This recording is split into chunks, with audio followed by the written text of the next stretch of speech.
Good evening, everyone. Welcome to LFC Transfer Room. I'm here tonight, joined by Spencer and Race to discuss the latest developments around Liverpool Football Club. Now, as you know, we're just coming off a win against Chelsea at the weekend. Tomorrow, we're going to play against RB Leipzig in Germany, and then obviously at the weekend, it's another big fixture in the Prem against another London-based club in Arsenal. Now, it is going to be a pretty packed week for Liverpool, as the majority of them have been, and as the majority of them will be in the future as well. Please don't forget to like, subscribe to the channel if you're new around here. If you're over on Twitter or X, as it is now called, do come over to YouTube and make sure to leave your thoughts in the comments. We'd love to hear from you, as always. Until then, Spencer, how's your afternoon? It's all good. We're at the time of the year where the weather is nice here in Florida, so you just can't complain. Fair enough. I'm not sure Race will feel the same about the weather, but I'm going to ask him anyways. Oh, it's perfect here. Mid 60s, fall weather, just what you want to see. It's perfect. This is the best time of the year. Well, good for you. It's a bit colder than usual in here, so I assume that's the case for you too. But well, it is what it is. We're gonna get into it then, and touch on the Chelsea game from the weekend. Now, Spencer, not necessarily the most convincing performance, I would say, as we've discussed on the post-match stream on Sunday. But a win is a win. 7 out of 8 in the Prem, and now we could make it 3 out of 3 in the Champions League as well. A lot better than probably anyone else would have expected. But your thoughts on the Chelsea game? Yeah, I think I was impressed with certain players, but the team as a whole, it wasn't our best performance. But also, Chelsea is one of the best teams that we've played, so you would expect to not have your best performance against one of the best teams. I mean, I'm sure, like everybody else, I was particularly impressed with Curtis Jones.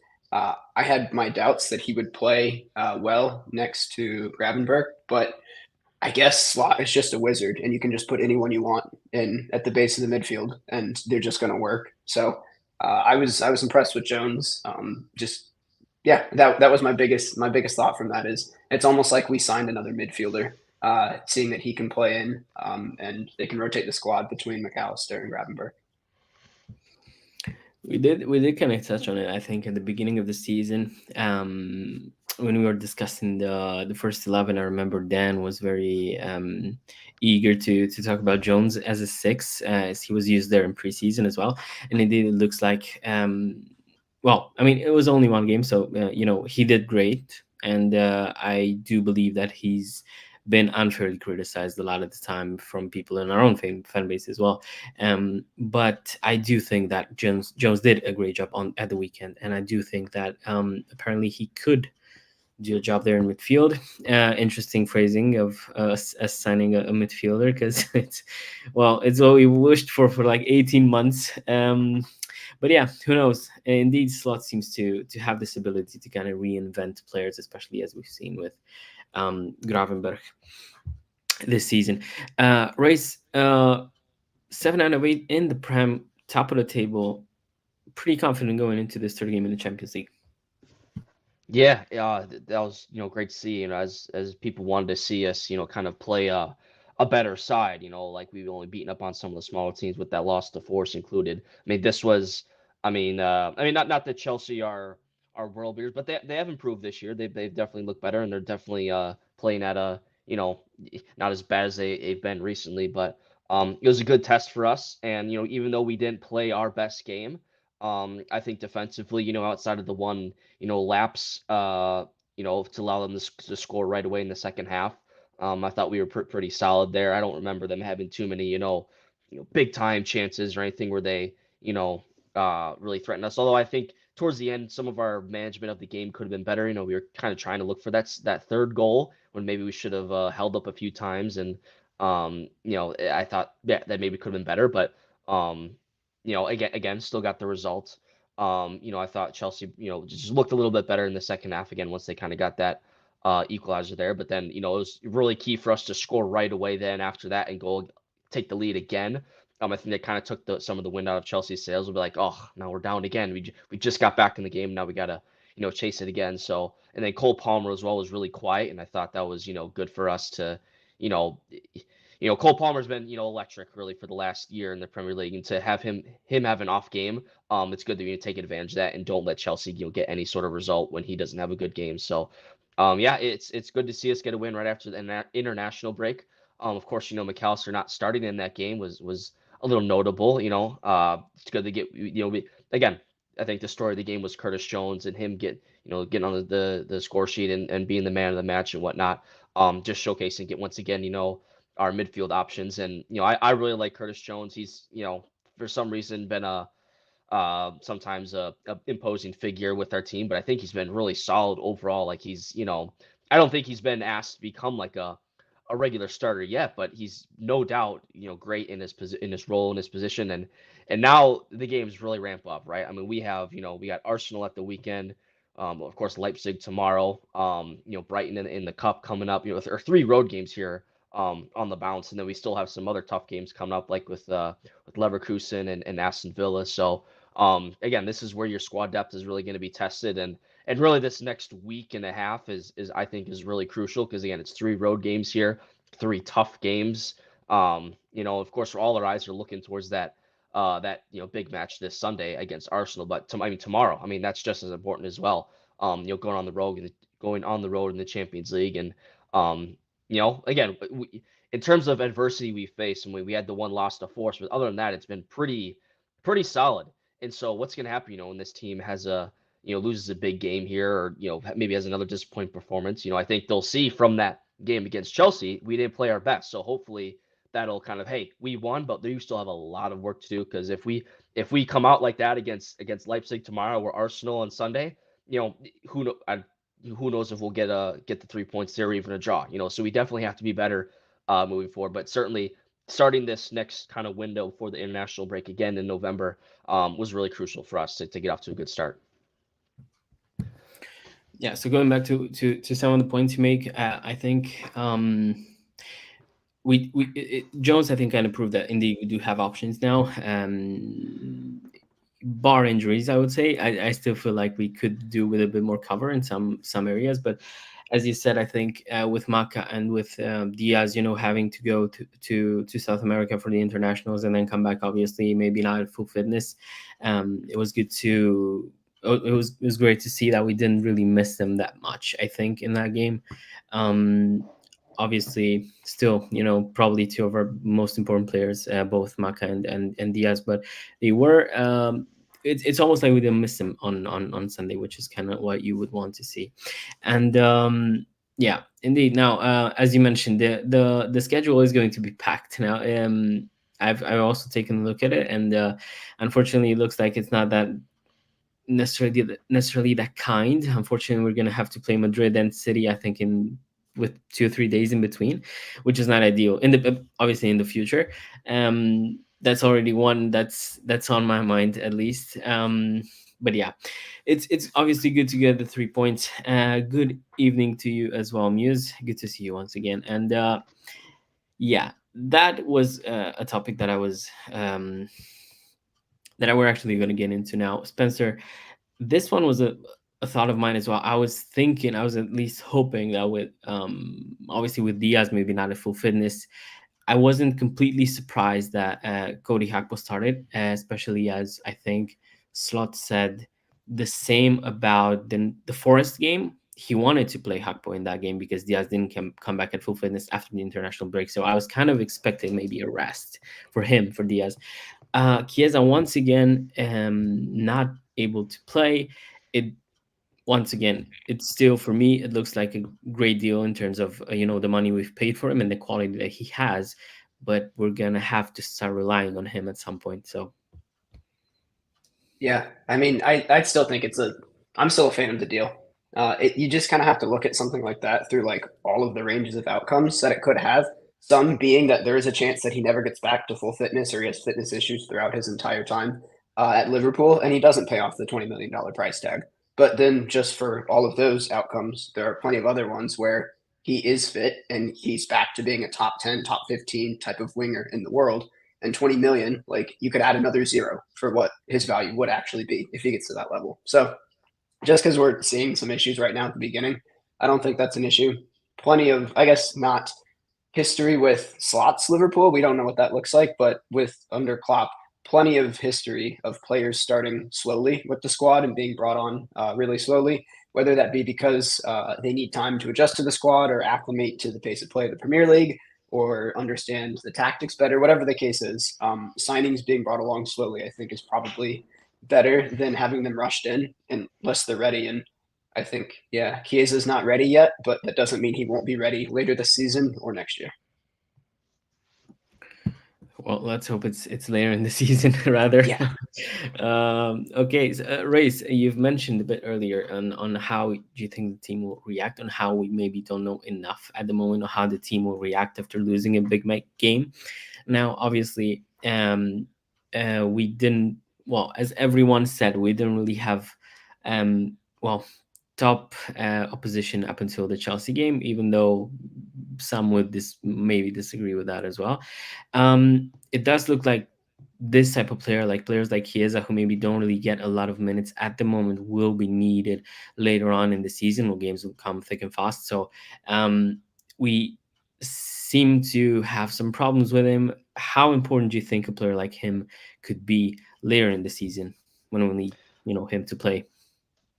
Yeah, well, it's in these types of periods where you kind of wish he was available, or you kind of need him. Like Chiesa, I mean, by no means is you know, he's not gonna. I don't think he's gonna light the world on fire, or I think he's not gonna be like a featured week in week out player for you. But you definitely want him to start in some important spots or some key spots. I mean, uh, I can't remember if he started one of our Champions League games or not, or maybe just came off the bench. Or has he made any starts for us? Maybe it was the League Cup I that he think made a he start started for us. Bologna. I'm just looking real quick here. Um, no, he didn't start against Bologna. I think it was the League Cup. Yeah, it was against West Ham. He got an assist in that game. He only played 59 minutes, but not to say that again, we are in the Champions League, so it's not like like last year in the Europa, like like start Salah on the bench, and put someone else in his position. Like Salah's going to start in the Champions League, so that's he's going to be there. But yeah, because again, it's these tough games, week game after game, and these players do get worn out. They do get there is fatigue, and you see that later in the season. So you try to prevent that almost by kind of managing their minutes as best as you can while still getting the most out of your team, right? That's the part. That's the point of having a big squad. That's the point of making signings like Chiesa, because you can then like last year, Salah just really had a dip in form at the end of last season. I think it was just partly fatigue and partly just he's playing every game, and of course if he's gonna start, if he's available every game, you're gonna play him, but you also have to protect the players themselves and say, hey, let's you're getting up there in age, let's have you sit a game here. We got a very good backup. Like Chiesa is definitely a player you bring in and can expect good things from him. But yeah, it's just these tough games, and now again, since we're in the Champions League as well, and it's a few more games in this league phase this year. It's definitely going to be tough, and you have this it's a Wednesday game, and at least we're playing on Sunday, in the league this week. But again, it's two road games back to back, and then you have like is Chiesa going to be back next week for that cup game, like against Brighton? Like that's ideally where you'd want to play Chiesa. But if he's not available, then who are you starting there? And it's Brighton, so you're not gonna, you want to play someone good there if you're really gonna be taking that competition seriously. So are you gonna start Salah? Or are you gonna have to dip into like an academy kid or play someone out of position? Like that's where this conundrum takes place. Because again, I think Salah's going to start tomorrow, and he's going to start on Sunday. But then you have the Brighton game next week, and then who's going to start? He's going to start 3 games in the span of a week. I doubt that. So you definitely it's disappointing right now that Case isn't available. Specifically him, just because you brought him in to kind of be that that spot sub, make some starts, and maybe if the game's going well, you take someone off at halftime, you put Chiesa on, and then he can run around for 45 minutes. And so yeah, it's Sometimes though, as professionals, you say, "Hey, man, this is what our situation right now. We need you to, you know, you're gonna have to play these next couple games the full 90 here, and we're just gonna need you to perform because it's two big games, Leipzig and Arsenal." So, um, yeah, we just hope that hopefully no more injuries, because Jota's gonna be out as well. So you just gotta manage, the players that you have right now. Yeah. To me, yeah, when I was thinking about Chiesa, obviously you want to have him, and I think the one match that I would expect him to maybe start, it was in the same competition as the one against West Ham on the next week against Brighton. Mhm. That's where you would maybe need him, because as you said, you can start Salah now 3-4 times in a row in like 4 games in 10 days or whatever, or 14. Sorry, I might have Mhm. might have been a bit too close to one another. Yeah. Sorry. We did. Yeah. Only this week we're gonna start at 7 p.m. UK time. Indeed. We're gonna have a post match stream tomorrow after the Champions League game against Leipzig. So I think, or I'm not sure if next week we're gonna go back to regular times, but anyways, we'll keep you all updated. Um, yeah. Well, this is what I was thinking, especially when you get to that Brighton game. I would hope Chiesa is fit for that one, because if not, then as Ray said, you kind of have to improvise. In terms of the schedule, nothing new under the sun. We've seen it last season as well, with the 2:30. 12:30, sorry, kickoffs, early kickoffs, every Saturday. So it's like we're just, fortunately, the Champions League game is going to be played in Germany. We're not going to have to, get through Eastern Europe or something like that, which is going to get our, keep the players maybe even longer, outside of Liverpool. But yes, hopefully, that's not going to be too much of a problem now. Talking about the, game, or the subject of the stream, rather, we're going to get into the Leipzig game tomorrow. Please do make sure to drop your thoughts on that one in the comments. Who do you think should play? Who do you think should maybe get a rest? Because we've touched on this now. And the result, if you think, if you'd take anything else or anything other than a win. Spencer, obviously, when you're playing in the Champions League, you can't really think about, or judge a game based on what's coming afterwards. But we do seem to have a pretty big game coming up at the weekend. So I'm thinking, would this impact Arne Slot's decision making in terms of the first 11? Who do you think should play? Who do you think should maybe get a rest now ahead of the weekend? Do you think there's enough time? We're gonna get like 3 full days of rest in between this and the Arsenal game. So is that enough? I mean, it's never enough rest, right? Like, there's the amount of games that they have that they jam into a club window now is just it's crazy. I'm okay with it because I'm not a player and I enjoy watching every single game. But yeah, I don't think there's ever enough time for rest. I think probably I would play Curtis Jones again. I think I don't know if I think you kind of have to keep Gravenberch in there too. I think his role is it's not as interchangeable as Jones to McAllister would be, and I'd rather McAllister be available and make sure that he's fully recovered from the international break. I think you could probably play Luis Diaz. I think he could come back. I maybe he plays a half, or he comes on at half, and then rotates with Gakpo. But I know Slot's not really known for rotating his teams. There's a quote that he had about it that I saw when we first signed him, and I'm not going to remember it, but it was effectively like, I play my best 11 because they're the best 11. Like, we don't need to rotate our team. I know he has that approach, and I know he has some things that he does, like within at least the team that he brings along, the training staff, that they're historically a lot better at managing injuries and managing knocks. Their players don't seem to miss as much time as other teams in the Eredivisie did. But I think his approach is just going to be that he's going to play a best 11 every time out. And if that means that somebody gets injured or we have more knocks along the way, well, then they'll sit out and it'll just be forced rotation at that point rather than voluntary.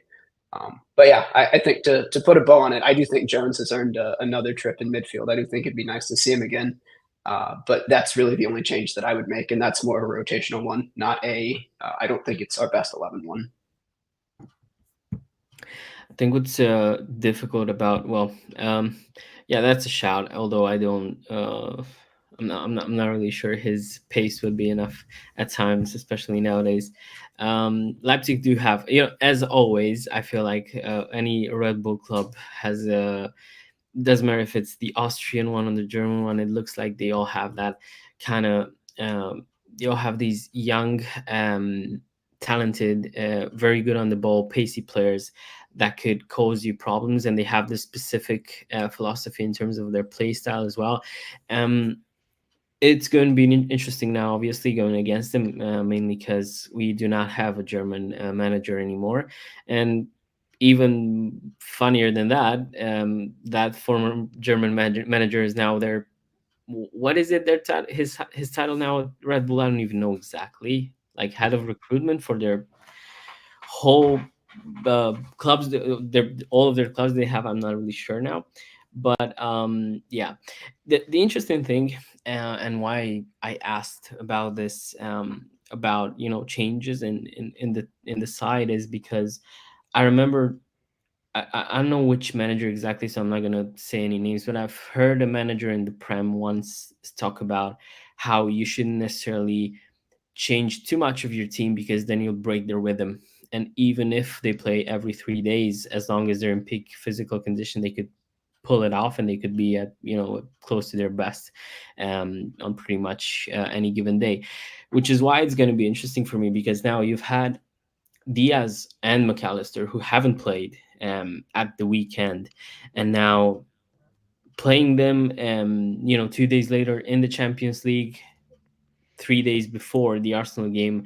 Is that a good idea? Is that a bad one? I think Diaz has played before for, like, as you said, Spencer, 45, 60 minutes in the Champions League, and then obviously he started in the weekend. But then again, you don't really know. As of today, Liverpool denied to have any communication from Trent that he's not going to renew.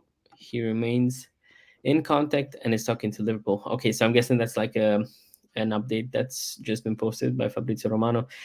Yeah, well, I don't even know. It's the whole. I honestly would have thought that we would have had this wrapped up by now, the whole contract situation, because you don't really need this during the season, because we all know that we have to be kind of focused and concentrating on the games that we're having, because as we've talked about, there, like, every 3 days there's a new competition, new game that we're going to have to get into. So hopefully the whole contract situation is resolved soon, and yeah, we can concentrate on football afterwards.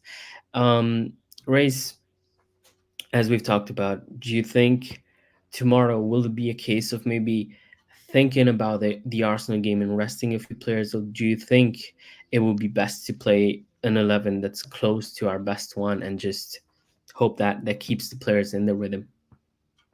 I think we'll be close to our best 11. I agree with Spencer about Curtis Jones staying in there. I mean, after a great game, you don't you don't want to take him out of the side, and kind of bash his confidence a little bit. Like, you keep him in there, you keep him, you ride the hot hand, you keep him in there, and and then if maybe he doesn't perform well tomorrow, then hey, we got McAllister then, for Sunday. And I think Gravenberch will stay in there as well. He's just been so important to us, and he just looks like he's again, another player who's just playing well, and you don't really want to take him out. There will be, rotation with Nunez probably coming in, up top. Um, you have the Diaz and Gakpo conversation. I think it's an easy spot where you can bring in Diaz and keep that rotation going, and that's another case of whoever's kind of playing better, you can just pick them for this week and for Sunday. Defense will probably stay pretty similar. I mean, I really don't see many changes. You look at, again, we have two days of rest from the Chelsea game to this one, then we have 3 days of rest to the Arsenal game. So on the back end, we kind of get that extra day of rest. A little Arsenal, or like you said, Arsenal are playing. You know, uh, they have a home game today. Yeah, so they're playing today. They have another extra day of rest on us. on this end of it. So yeah, I don't expect too much changes. It's an opponent, Leipzig, where they're playing well in the Bundesliga. They're second in the table. And they're actually, and just looking at, they've scored 11 in the league and only conceded two. So similar to us, we're not the most high scoring team this year, and they've only conceded twice in the league through 7 games. And so it'd be interesting to see that at least in terms of their form this year, similar teams, going at it. So I mean, it's by no means I mean, we have some, although I'll say our whole Champions League fixtures are all pretty tough. We're all playing at from the top five leagues in Europe, but certainly there's other ones that we fancy our chances better than than others. But this is definitely a tough one. So you wanna put a strong strong team out there, because then you look at our next Champions League fixtures. You didn't have Leverkusen at home, and then you have Real Madrid at home. So I mean, man, this schedule doesn't let up in the Champions League. So you can't really afford to be cute and change things up. Like I said, sometimes as professionals, you have to say, hey guys, look, we need you guys in there. Our squad, we got a couple injuries here and there. We still have Harvey Elliott out. Of course, we don't have Connor Bradley to come in, don't have Chiesa, Jota's now out. There really isn't a lot of room for rotation. So I see us having a pretty strong lineup out there. And then you just hope that they can stay fresh, put in a good performance, and then hopefully can use that extra day of rest going into the Arsenal game this Sunday. Yeah, indeed. It's kind of what I was thinking. It's like we're in between a rock and a hard place now, because you look at it and you think, okay, we got like 6 points out of the first two matches. Now it's Leipzig. You would say you're okay with the draw, but then when you look at the games coming up, it looks like you could just do with every point that you could get in before the Leverkusen, Madrid, and the other tough fixtures that we're gonna have. Yeah, difficult schedule in the Champions League as well. And as you said and Jay said here, we are going to see where we're at. There's going to be a tough few months, because now when you look at our next teams that we're going to face in the Champions League and in the Prem, it's not like we're going to have anyone outside of what top six, top eight in the Prem, and definitely some of the top sides in Europe as well, in Leverkusen and Madrid. And obviously Leipzig are not a side that you could take lightly. I think pretty much any season outside of the last few, they've always been there close to top 4 or 5 in the Bundesliga. And obviously the quality that they have in their team and the football they play, it is going to be a tough game. Race, you did touch on a subject that I was going to mention, and I'm just going to ask you to elaborate maybe a bit more on that. Now we know Diogo Jota is now, has come off in the weekend against Chelsea. We are probably going to see Darwin Nunez play a bit more in the future. In the next few weeks, maybe months, we're going to see more about that in the next few days, maybe. Hot and cold, Darwin Nunez. I think we all have. I think he's a player that kind of gets strong opinions out of everyone. Um, it does look like his make or break season now, this one, and it hasn't really started that well for him. Do you think this could be the start of that, streaky, his start of a streak now? Because you remember the last season he did have summer in the winter, I believe. In the winter months he did have kind of like a few games in a row in which he scored. Could this be the start of this one in this new season? I mean, I hope so. I agree. I think this is a really crucial season to see if he is part of our future plans. It's a new manager coming in. I mean, it's not Klopp, it's Slot, and if he doesn't think that he's a big part of our future, this is definitely a crucial season for him. Um, I will say when he came on against Chelsea, I mean, he obviously didn't have a goal or an assist, but I thought in terms of just, work rate and off the ball stuff and kind of being a good team player. I mean, not like like a false nine like Firmino was, but I thought he did like well in adapting his play style a little bit to really fit the team. That's not something I think we've seen much out of him, or at least we want to see more out of him. But I I still think there's a player there. I still rate him. I still think he has the potential to be a really good player for us. But as the season goes on and as his impact is possibly lessened, I begin to have questions. But if Jota's going to be out here for a period of time, and we want Gakpo, I think he really plays well in that left wing. I mean, Nunez is the guy now as our number 9 through the middle. So I think this is really an important part again. And then we got some big games coming up here, right? We got it's big games here. So if he can become the player or have hit a good run of form, because we've seen him play well, we've seen him have good runs of form. Like we know the type of player he can be. It's just about you just assess like is he the right type of player for us? Like good players will always find a way to have good runs of games, but it's the consistency. It's to be able to prolong that over a whole season. Again, even though Nunez, he improved his goal scoring output or his production in front of goal last year. Like he had 13 assists last year and 18 goals, so he's clearly getting better. But I think if he wants to become a long-term piece, uh, of this project here, I think we really need to see at least we need to start seeing some goals and assists. Pretty much, that's the name of the game. You're a striker. That's what you got to do. If you're not, an elite false nine, like Firmino was, like you better be putting balls in the back of the net. So definitely his time to step up is now. Yeah, indeed. And well, it does look like it's going to be, as we talked about, it's going to be like his make or break season. Was it an easy run in the Champions League? I would disagree with that. I think I get maybe Milan are not, the Milan that they once, the team that they once were, but still away in the Champions League, always a tough fixture. I think home against Bologna, with them being in their first season ever in the Champions League, I would get. But then obviously we're playing Leipzig away in Germany, we're playing Leverkusen, and then we're playing Real Madrid. I feel like not that not necessarily the easiest run.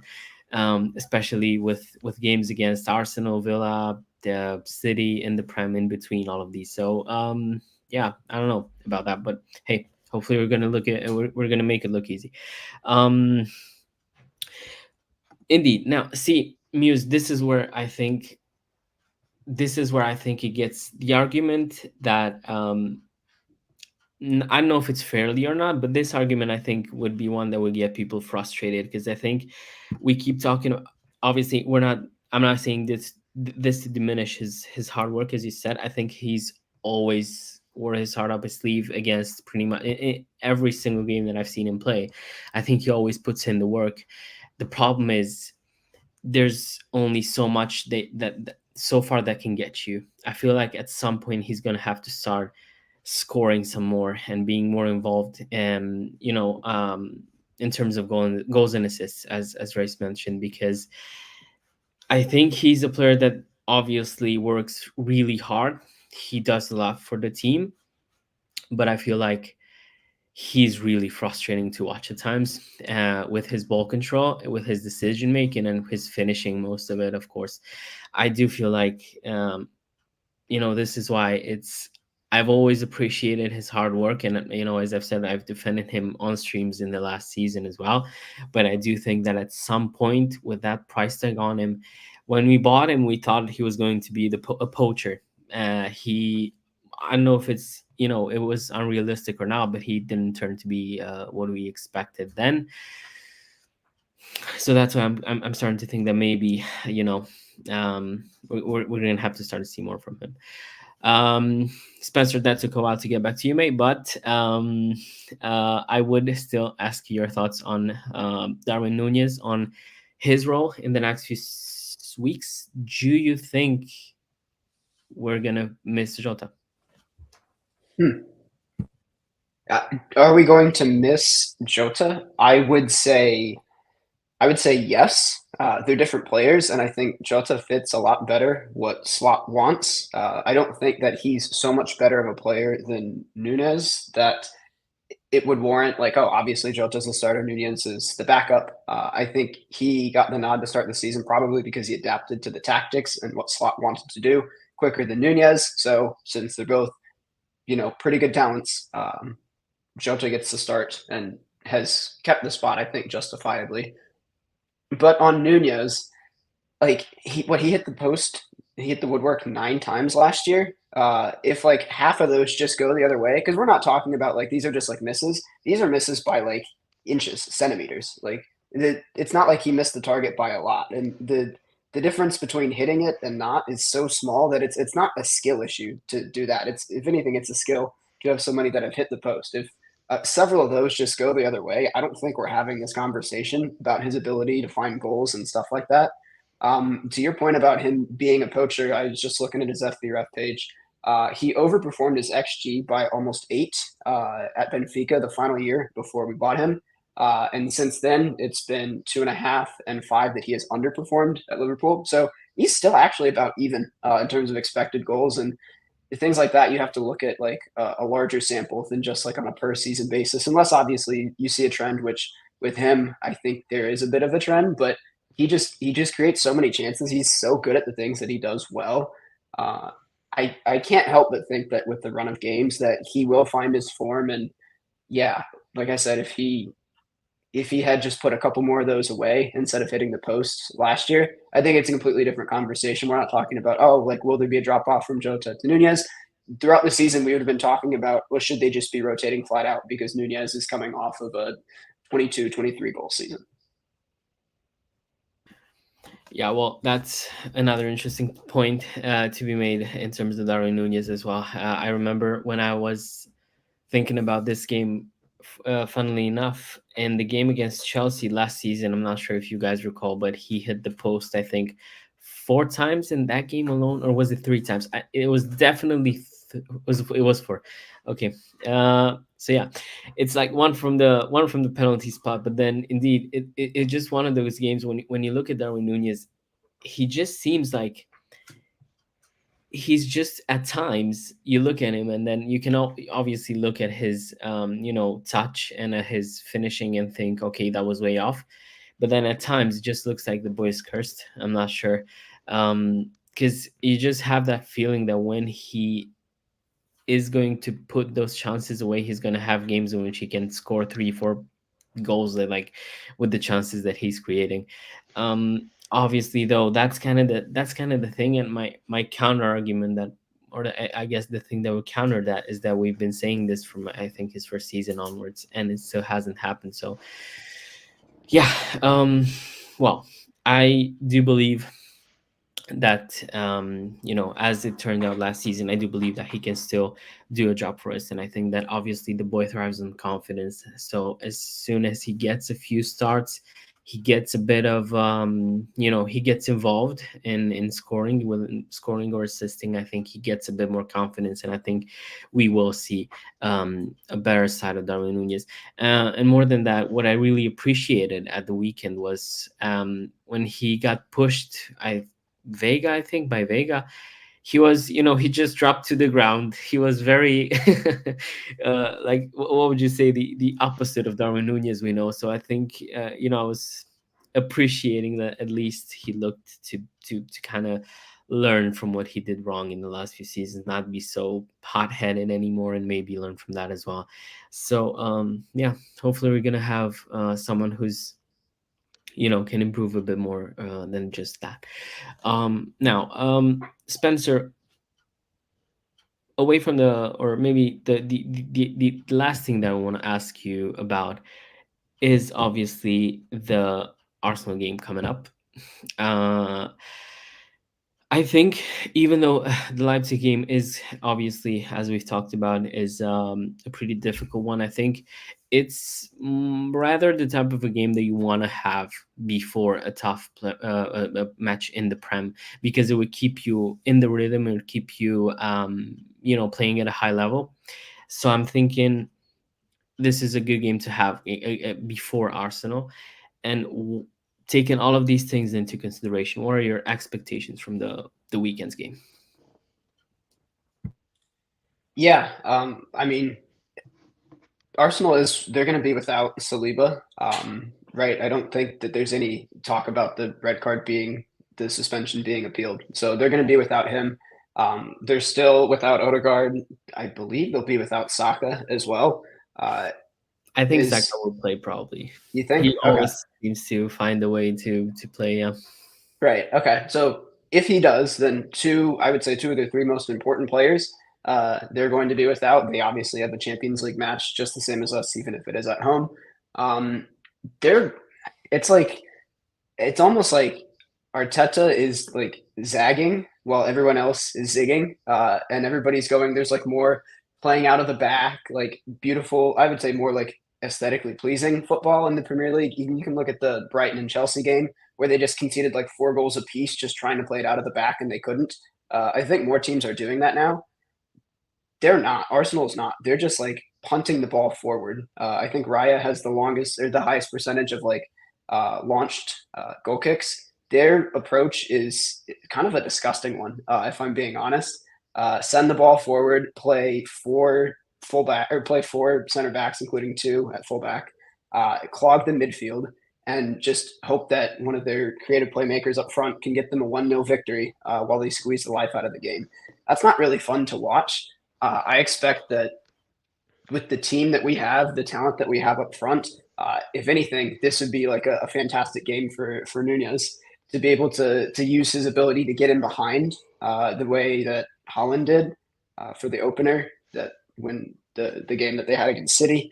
I think it could actually, now that I'm thinking about it through the lens of Nunez, I think this could actually be a really good game for him to be in. But no, I expect a victory. I don't know if that's the right expectation. I don't know if that's, I'm just really impartial to the fact that I would like us to win, but I expect a victory. I expect with who they'll be missing that we're going to be the better side. And even if we go in there and look good in a draw or obviously win, I think that really, really sets the tone for how the title is going to be approached this year. Fair enough. There is obviously talk about Saliba and Odegaard missing. Though these two are definitely going to miss. With Saka, it's just more of a thing. I remember every time I had him in FPL. I know I was waiting for news, and every single time Saka was the doubt, he just started. To be fair, he didn't start the game at the weekend, and he's now not in the squad for the Champions League game this evening that they play. So this is interesting. Well, hopefully, maybe he will not play at the weekend. Though I do think with Arteta being the way that he is, he's gonna push for Saka to play. But as you said, I think my only worries for the game again against them at the weekend is going to be the atmosphere and the pressure they put on the refs every single time at the Emirates. They do, have this. I know there's been a lot of talk about them with the dark arts and stuff like that, and when they're set pieces routine and stuff like that. It's the thing for me that I hated about the way Arteta is running things at Arsenal is that he turned them into the biggest complainers in the Premier League by far. It's just like every single time. I remember it last season as well when we played in the Emirates. That was kind of the thing with Odegaard, him being the captain. Every single decision, he went into the ref's face and started yelling, and it's like Arteta on the sidelines doing the same thing. I think that's for me the only thing that I would be a bit concerned about.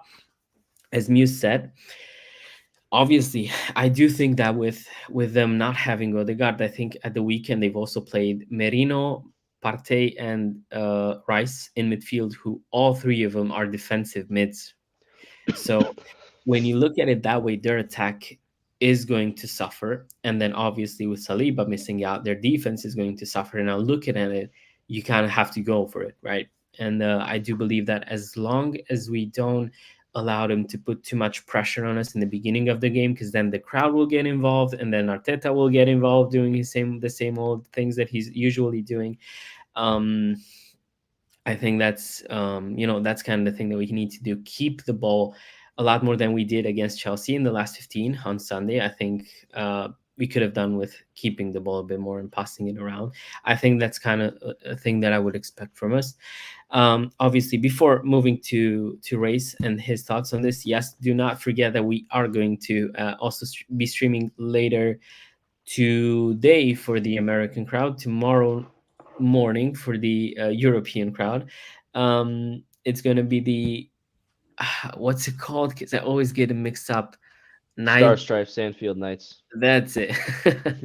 That's it. Thank you, Race. Do not forget. Yeah, I think that's 2 p.m., 2 a.m. UK time for everyone who's maybe a night owl. I'm a night owl as well, but that's 4 a.m. my time, so there's no way I'm going to be up for that. But obviously, do not forget to tune in case you're around for the American chat on Liverpool and the week that we're going to have. Even though I feel like this could what this like this was a 66% of an American chat anyways, with 2 out of 3 of the guests being from the States. Um, Race, Odegaard not going to be able to play for Arsenal. Saliba not going to play as well. We do seem to have, well, outside of Jota, we do seem to have pretty much everyone available. Is this the best time to play Arsenal? Yeah, definitely, especially with Saliba. I mean, that's the big one. I mean, he is definitely a top player. Yeah, not have him out of the side is a big alleviates a lot of concern for me because I think him and Gabriel, like when Gabriel has Saliba out next to him, I think that's a really good partnership. But if it's just Gabriel kind of leading that back line and whoever else they bring in alongside him, now I don't know if Calafiori would slide in or he's more of a fullback or whatever their option is. I would definitely feel better. I feel better with Saliba out.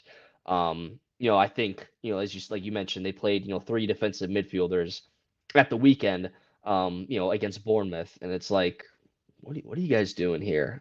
They definitely they seem to be like trying to be like us when we won the league title in 1920. Like our defense was just rock solid, and that's kind of how what was the pillar of our team was us getting results like that, and Arsenal are like kind of trying to do the same thing, but like they have all this attacking talent that maybe they're underperforming, but it's like. They're really becoming an unlikable team because of how they act and they're at the top, but they haven't achieved anything in quite some time, and so they're considered maybe an elite team, but they haven't really done anything with it. Like in turn, like us, we have the results to prove it. And Arsenal and I do respect Arsenal, and they've really built their team up from the ground, or like they've really yeah, they took a couple seasons back. They really brought in some younger players, Saka being the main one and Saliba as well, and they've really created I mean, they are a quality side. I mean, they're Champions League team. They're no doubt a top four team. But in terms of being a title challenger, I still think they have some work to do. And maybe that starts with some of the mentality too of it. Like, like is Odegaard like their captain when everyone's fit? Like he's their club captain, right? I think so. Yep. Yeah, so that like it's little things like that. They kind of like Odegaard's your captain for this. Like that's who you're gonna go with. And already saw like Gabriel Jesus is their captain tonight. Like who's like the real leaders on their team? And Arteta, like he's kind of just kind of this weird type of guy. Like he's very gimmicky and all these things. And like it's just like Weasel. kind of yeah, Weasel. I remember like during that like the Emma, that documentary they had on their team with Prime. Like it was kind of a weird. He just kind of came off as kind of an oddball almost, and he's just kind of a quirky type of guy. I mean, still they're still a good side, but like I think it's just kind of an interesting thing. Like they obviously have big ambitions and they consider themselves that, but when they kind of get knocked off their goal, they kind of like sit back and complain and whine and all that, and now they're kind of changing the way they play to like this, like you said, the dark arts, and like they're kind of playing a brand of football that isn't really attractive. And again, sometimes you need that to get results, but also like, hey, you guys are a good team. Like you don't need to do this. Like you can go out and play well. Like City have shown like you can, you know, there's a way to play that can, you get your results. And so it's just a really annoying side. And it's annoying that they are now in this title challenge conversation. Or they've at least last year or maybe a couple past year, they kind of surpassed us in terms of being a true challenger for a title, right? They've been close to getting it, closer than us, and now hopefully we're kind of coming back into that as well, and maybe we can at least bump them out or be at that level as well.